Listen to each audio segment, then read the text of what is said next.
Hello students, MSc third semester. Today I will take the class paper 10. Now environment. So before I have studied that introduction of environment. In the case of the environment, already we have studied different parts like introduction, scope, pollution, pollutant, etc. Now today I will teach you environment segment. What do you mean by environmental segment? So environmental is divided into 4 parts. The first part, lithosphere, hydrosphere, biosphere and atmosphere. अब हम लोग देखते हैं कि lithosphere में क्या है, what do mean by lithosphere. तो लिथोस्फेयर तुम्हारा क्या है, ए mental rock of constituting of earth crust, माने अर्थ क्रस्ट से जो चीज बनी हुई है उसे हम लोग किस फॉर्म में क्या है, लिथोस्फेयर में क्या है। तो लिथोस्फेयर में हम लोगों को स्टडी करना पड़ेगा सॉइल के बारे में। तो soil, what do mean by soil, soil होता क्या है। तो सॉइल को लिथोस्फीयर में इस तरह से डिवाइड कहा गया है कि सॉइल तुम्हारा जो है वो लिथोस्फीयर के एक पार्ट है, वो part upper part of the rock. अब ये रॉक जो सॉइल के ऊपर का पोर्शन है लिथोस्फीयर में, तो रॉक ये बना हुआ जो होता है physical process, chemical process, biochemical process, ये सभी प्रोसेस के मिलने से या कॉम्बिनेशन से जो है तुम्हारा फॉर्मेशन होता है। वो पार्ट क्या रॉक या वेदरिंग फॉर्म में जो वेदर कहते हैं, तो उसके लिए जो लिथोस्फीयर का वर्ड यूज किया गया है। माने important part of the soil, important role in the lithosphere. Soil chemically बना होता है कॉम्प्लेक्स फॉर्म में, किसके मिलने से बना होता है, वो इनऑर्गेनिक कंपाउंड, ऑर्गेनिक कंपाउंड और बायोमोलिक्यूल से। बायोमोलिक्यूल में तुम्हारा जो है न्यूक्लियोसाइड, न्यूक्लियोटाइड इत्यादि जो भी होगा वो पार्ट इसके मिलने से इसमें कंपोजिशन होता है। जैसे ऑर्गेनिक सल्फर, ऑर्गेनिक फास्फोरस, ये सब एक कॉम्प्लेक्स के फॉर्म में आपस में कॉम्बिनेशन करके मिलता है, जिससे जो है तुम्हारा सॉइल का फॉर्मेशन होता है। अब सॉइल में हम लोग देखते हैं कि रॉक के जो ऊपर का पोर्शन है, इस सॉइल के अंदर आता क्या क्या है, कौन कौन चीज को हम लोग को देखना पड़ता है।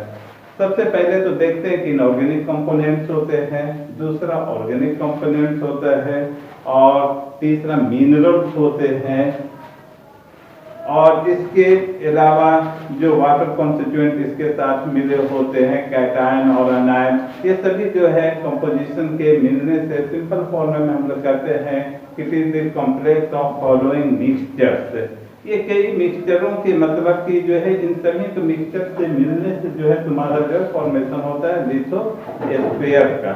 अब इसके अंदर हम लोग ये भी देखते हैं कि लिथोस्फीयर में जो कैटायन आयन होता है, सोडियम, पोटासियम, कैल्शियम, मैग्नीशियम, इसके अनायन पोर्शन जो होते हैं वो क्लोराइड, सल्फेट, फॉस्फेट, बाइकार्बोनेट और कार्बोनेट इत्यादि, ये सभी जो है तुम्हारा आपस में अनायन और कैटायन के फॉर्म में लिथोस्फीयर के अंदर सॉइल में प्रेजेंट रहता है। दूसरी जो है इसके अंदर लिविंग ऑर्गेनिज्म का भी बहुत बड़ा सोर्स होता है। लिथोस्फीयर से जो भी खनिज पदार्थ, ऑर्गेनिक मटेरियल जो भी होते हैं, नोड्यूल्स ऑफ प्लांट या प्लांट के रूट के जरिए ऑब्जर्व कर लिया जाता है। खास करके जो हाइड्रोकार्बन एसिडिक फॉर्म होता है, बाइकार्बोनेट या कार्बोनिक एसिड H2CO3, तो इससे जो एक प्लस आयन होता है वो, और इसके जो ट्रेस मटेरियल्स होते हैं, मिनरल्स होते हैं, वो ऑब्जर्व कर लिया जाता है प्लांट रूट के जरिए, और उसके बाद जो है वो ट्रांजेक्शन हो जाता है other parts of the plant में, and which are use by the animals से, और ये एनिमल्स तक के ट्रेस मटेरियल से आयंस कैटायंस जो है बॉडी के अंदर चला आता है। तो ये तो हो गया पोर्शन तुम्हारा लिथोस्फीयर का। लिथोस्फीयर में जो है जो कैटायन के बारे में हम लोग पढ़े, Na+ ion, K+ ion, Mg2+ ion, Ca2+ ion, ये सभी कैटायंस जो है आम वे में, जनरल वे में लिथोस्फीयर के अंदर, सॉइल के अंदर मौजूद रहता है। पहले ही बताया कि soil is the important part of the lithosphere. इसके दूसरी पार्ट जो अनायंस होते हैं, chloride, sulphate, phosphate, carbonate, bicarbonate,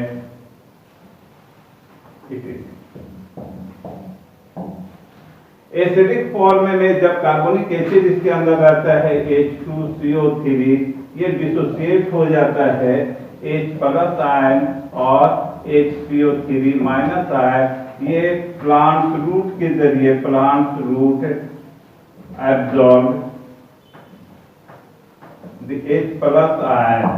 अभी ये H+ आयन का ट्रांजेक्शन हो जाता है लिविंग ऑर्गेनिज्म में। इसके अलावा जो है इसके मिक्सचर के अंदर कुछ nucleoside, nucleotide, bioorganic molecule, nucleoside, nucleotide,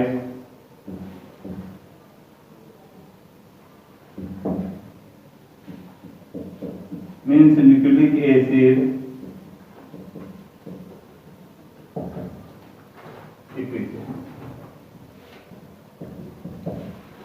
कुछ जो ह्यूमस बॉडी के अंदर भी रहता है।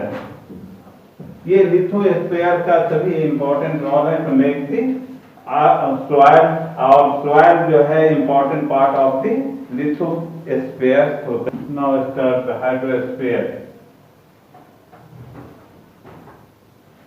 Hydrosphere, it is include that all the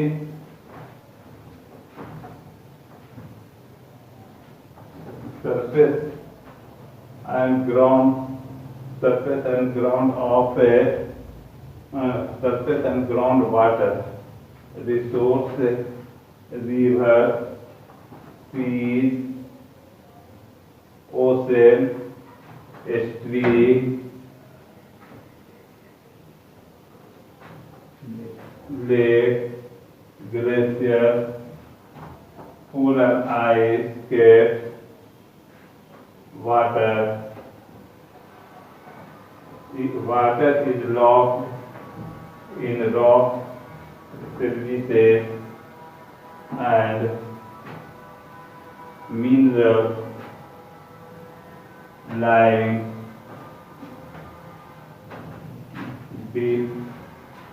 below the earth crust. Earth is called blue planet because 80% water is covered Earth's surface in known as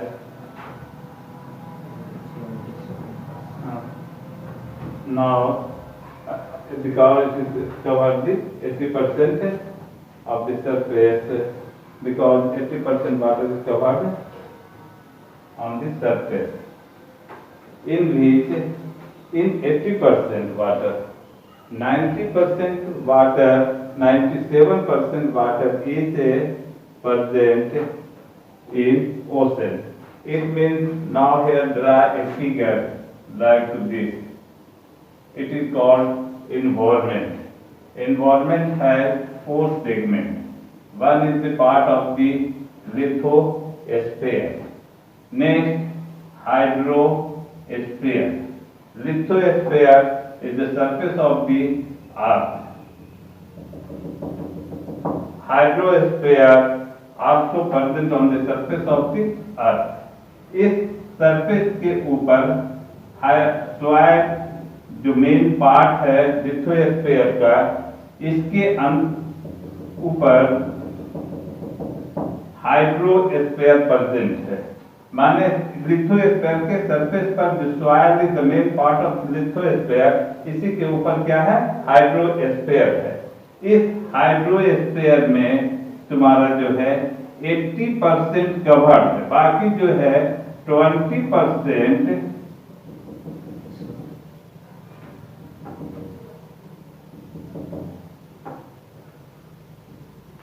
ये 80% क्या है? वाटर एरिया है। इस 80% में 20% जो है तुम्हारा क्या है? खुश्की एरिया माने सॉइल का एरिया है। इस 80% में 97% पानी का जो सोर्स है, वो हाइड्रोस्फीयर का जो सोर्स है वो क्या है? ओशन है और सी है, लेक है, स्ट्रीम है, इट इज। बाकी 3% जो है तुम्हारा सोर्स का मेन पार्ट जो है वो क्या है? ग्लेशियर और पोलर आइस कैप्स है।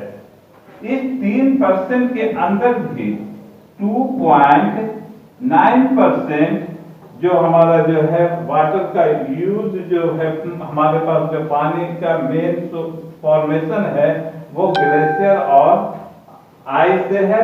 और इसका 1% जो पानी का हम लोग यूज करते हैं, ये पूरी वर्ल्ड के लिए जो है, चाहे तो डोमेस्टिक पर्पस से हो या फिर जो है ड्रिंकिंग के लिए है।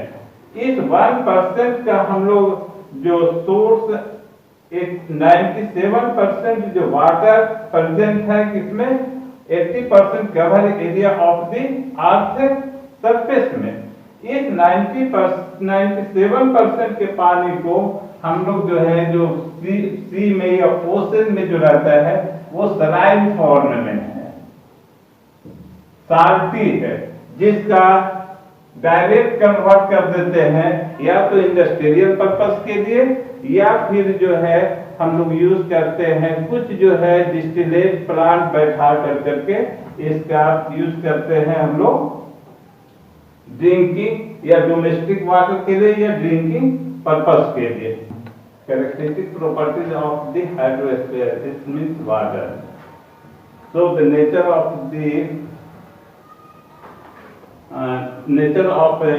physical property of the water. So nature, it is the liquid and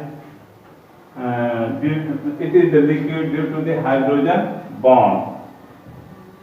Second point, polar, it is a good solvent and dissolved the polar substances. Melting point 0 Celsius, freezing point also 0 Celsius. So maintain the ice and liquid at 0 Celsius. Boiling point 100 Celsius on the surface of the earth. Density 1 gram per centimeter cube. Viscous properties 0.01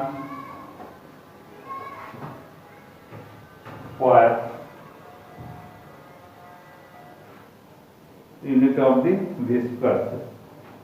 So now this one is the characteristic property of the hydrosphere, means water. It also minerals also dissolve in the hydrosphere like sodium, potassium, calcium and organic material also present in hydrospheres. So here also chloride, bromide, iodide, etc. inorganic materials are also present in hydrosphere. Especially for the iodines are often from the ocean with the help of rock materials. Now next, biosphere. Biosphere is the third segment of the environmental segments. Before already they like to the lithosphere and hyosphere, so next is the biosphere. Living organism. The living organism present from the earth, sky and atmosphere in all of these three parts. So it is the cover of the all of the sphere. Biosphere covers all of the sphere. Bio means life. So we have to study in environment the life sphere in the biosphere. So it is also like to say here I mentioned it is the region of a earth where life exists. It means that part of the segment of the environment where life is exists. माने ये जो है तुम्हारा environment का वो segment है, वो part है जहाँ पर living organism exist करता है, माने sustaining of the life रह पाती है। तो इस ग्लोबल में हम लोग देखते हैं, इस रीजन में हम लोग देखते हैं कि एक्सटेंडिंग फ्रॉम दी कि कहाँ से कहाँ तक के जो है, तो देखते हैं कि अगर लिथोस्फीयर सी लेवल को मेंटेन करते हैं तो सी लेवल से 10,000 मीटर तक अगर हम लोग जाते हैं तो वहां तक के लाइफ का फॉर्मेशन होता है। उसी तरह से अगर हम लोग ऊपर की तरफ जो है सी लेवल को लेते हैं तो एवं पार्ट पर लेते हैं तो 600 एवं पोर्शन पर एटमॉस्फेयर में हम लोग को लिविंग ऑर्गेनिज्म मिल जाता है। तो हम लोग देखते हैं कि जैसे ही हम लोग 4 सेगमेंट में बांट चुके थे, मिडिल सेगमेंट जो है मेरा लिथोस्फीयर है, इसी लिथोस्फीयर पर हमें हाइड्रोस्फीयर मिला।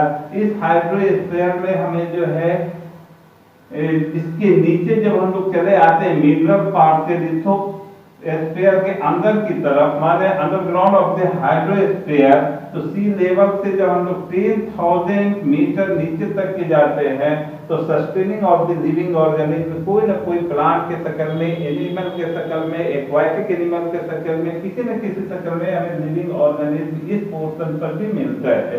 अब हम लोग जब इसको एटमॉस्फेयर लिथोस्फीयर के ऊपर वाले पोर्शन में हम लोग जब जाते हैं एटमॉस्फेयर में, तो यहाँ पर 600 किलोमीटर से 600 किलोमीटर नॉट मीटर तक के जो है हमें जो है बायोस्फीयर का कोई living organism sustaining of the life मिलता है। तो हम लोग देखें कि जो है बायोस्फीयर से cover all of the segment of the environment, ये चारों एनवायरनमेंट के चारों सेगमेंट को कवर कर रहा है। माने एक तो एटमॉस्फेयर जो लिथोस्फीयर के ऊपर का पोर्शन है, एक हाइड्रोस्फीयर जो लिथोस्फीयर के सॉइल के सरफेस पे रहता है, लैंड के सरफेस पर है, दूसरा जो है इसके नीचे की तरफ जाते हैं तो लिथोस्फीयर के नीनर पार्ट है जहां पर रॉक मटेरियल है, जहां पर मिनरल्स है, उस मिनरल्स के अंदर जो है भी तुम्हारा जो है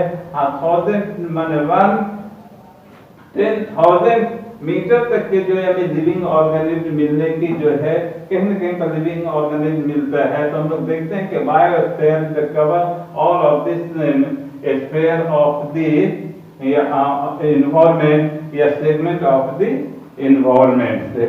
अब ये रहा कि जो है इसके मेंटेन करने के लिए बायोस्फीयर में जो है कोई भी लिविंग ऑर्गेनिज्म के लिए जरूरी है ऑक्सीजन का होना, कार्बन डाइऑक्साइड का होना। अगर वो लिविंग एनिमल्स है तो उसके लिए oxygen inhaling of the respiration है। जब वो जो है तुम्हारा फूड फॉर्मेशन के लिए जो है एक्सपायरेशन जब होता है तो वैसे हालत में CO2 का फॉर्मेशन होता है और CO2 जो है टेकन फ्रॉम द प्लांट के जरिए फोटोसिंथेसिस प्रोसेस से लिया जाता है और फूड मटेरियल तैयार होता है और उस फूड फॉर्मेशन में जो है लिविंग ऑर्गेनिज्म को काम आता है। तो हम लोग देखें कि जो है इसका मतलब है कि ऑक्सीजन और कार्बन डाइऑक्साइड जो है सस्टेनिंग ऑफ द लाइफ के लिए, एग्जिस्टिंग ऑफ द लाइफ के लिए वो 600 मीटर ऊपर तक के भी है और जो है वो नीचे भी 10,000 मीटर तक के जो है biosphere below of the sea level में रहता है। तो वहां भी ऑक्सीजन, कार्बन डाइऑक्साइड मेंटेन प्राकृतिक नेचर के मुताबिक कम बेसी जो है कि एनिमल्स के लिए रिक्वायरमेंट के लिए होती है उसके लिए एनवायरनमेंट में मौजूद रहता है। दूसरी चीज हम लोग इसके लिविंग ऑर्गेनिज्म के लिए देखते हैं कि फूड मटेरियल हीट के लिए, तो एनर्जी का भी मेंटेन करने के लिए होता है। तो एनर्जी लिविंग ऑर्गेनिज्म के लिए चाहे वो जो 1000 नीचे हो, 10,000 से below of the sea level हो या 600 meter above of the sea level हो, तो वो एनर्जी भी अपने मेंटेन इन्वायरमेंट से वो करता है एक लिविंग ऑर्गेनिज्म बायोस्फीयर को एग्जिस्टिंग ऑफ लाइफ के लिए। तो नेक्स्ट हमारा सेगमेंट जो है वो एटमॉस्फेयर है। Atmosphere it is the blanket,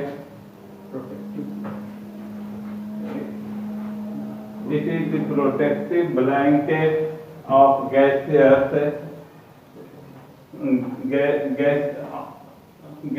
surrounding the earth, which sustain life on earth and save it from the hostile environment of outer sphere.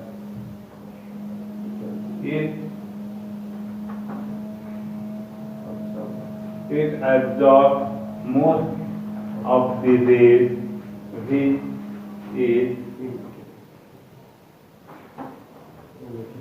emitted from the sunlight, like cosmic rays, UV rays, IR and radio waves। अब हम लोग देखते हैं कि atmosphere जो है वो तुम्हारा अब लिथोस्फीयर के ऊपर के पोर्शन, सी लेवल के एबव पोर्शन पर जो एरिया है वो एटमॉस्फेयर का है। ये पूरी तरह से सॉइल एरिया को, या फिर हम लोग ये कहें कि लैंड को, या जो सराउंडिंग एरिया में लिविंग ऑर्गेनिज्म है उसको पूरी तरह से एक ब्लैंकेट के तरह सेफ्टी तौर पर वो कवर किए हुए। ये सेफ्टी कवर जो है वो किस चीज से करता है?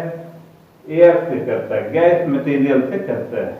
एयर या गैस मटेरियल जो है, या गैस फॉर्म में, गैसेस फॉर्म में जो भी सब्सटेंसेज है वो तुम्हारा एक मिक्सचर है। किसका किसका मिक्सचर है? नाइट्रोजन का, ऑक्सीजन का, कार्बन डाइऑक्साइड का और अदर डस्ट मटेरियल का। जब जो है इस एटमॉस्फेयर में एक सबसे बड़ी चीज होती है कि सन रेज से इमिटेड ऑफ द लाइट जो भी होता है उसमें कई तरह का रेज होते हैं, और उस कई रेज जो है वो एटमॉस्फेयर में ही उसका एब्जॉर्ब कर लिया जाता है।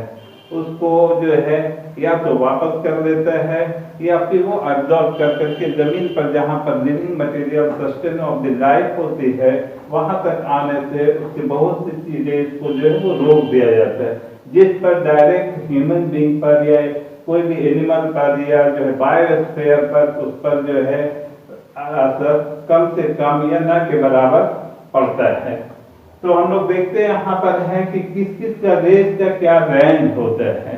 जैसा कि पहले ही हम पता है तुम लोगों को, यूवी रेंज का एक अपना रेंज है जो बिलो 300 नैनोमीटर होता है। 300 से ऊपर जो भी होगा तुम्हारा जो है 5600 नैनोमीटर तक के जो रेंज होगा वो रेंज जो है वो IR का रेंज कहलाता है। और उससे भी ज्यादा 250 तक के जो रेंज होगा वो जो है IR का रेंज होगा। फिर जो है उसके बाद रेडियो वेव का 0.01 से लेकर के 4 × 10⁴ नैनोमीटर जो भी उसका रेंज जो होता है वो जो है रेडियो वेव का होता है। तो कॉस्मिक रेज और अल्ट्रावायलेट रेज ये दोनों रेज जो हार्मफुल है लिविंग ऑर्गेनिज्म के लिए। अब हम लोग नेक्स्ट देखते हैं कि एटमॉस्फेयर जो है, एटमॉस्फेयर के अंदर जो ऑक्सीजन, कार्बन डाइऑक्साइड, नाइट्रोजन जो गैस है 500 किलोमीटर तक के जो है सी लेवल से 500 किलोमीटर ऊपर तक के इसके क्वांटिटेटिव अमाउंट अपने एल्टीट्यूड के मुताबिक डिफरेंट कंपैरेटिव रेंज में पाया जाता है। सभी जगह वो कांस्टेंट फॉर्म में इक्वल नहीं रह पाता है, लेकिन जहां पर भी जो होता है वो एक कांस्टेंट रेंज में अपने अपने रीजन के अंदर वो चीज पाया जाता है। खास करके जो है oxygen, carbon dioxide, nitrogen etc. Atmosphere के अंदर। नेक्स्ट हम लोग देखते हैं कि इसकी रिलेटिव रेशियो मास होता है बायोस्फीयर से, बायोस्फीयर, एटमॉस्फेयर और हाइड्रोस्फीयर। तो सबसे ज्यादा जो है कम जो होगा वो बायोस्फीयर का होगा। तो ये रेंज जो है तुम्हारा कहलाएगा 1:300 69,100 इस रिलेटिव मास में, माने बायोस्फीयर का अगर रिलेटिव मास जो होगा तो वो 1 होगा, उसके कंपेयर में एटमॉस्फेयर का रिलेटिव मास जो होगा वो 300 होगा, और जो है हाइड्रोस्फीयर का जो मास होगा 69,100 मास जो होगा वो किसका होगा, हाइड्रोस्फीयर का होगा। अब आएगा कि इसका प्रेशर और टेम्परेचर, माने एटमॉस्फेयर के अंदर प्रेशर और टेम्परेचर जो है वो वैरीज करता है। वो वैरीज किसके मुताबिक करता है, जो आगे हम लोग पढ़ेंगे कि एटमॉस्फेयर वैरीज करता है अपने एल्टीट्यूड के मुताबिक, कि वो उससे दूर जाता है या उसके करीब जाता है तो उसका टेम्परेचर प्रेशर पर क्या इफेक्ट होता है।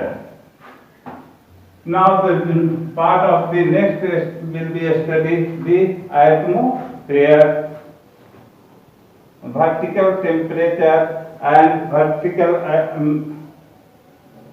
atmosphere, vertical temperature, vertical structure of the atmosphere. This topic will be continued next classes. Thank you.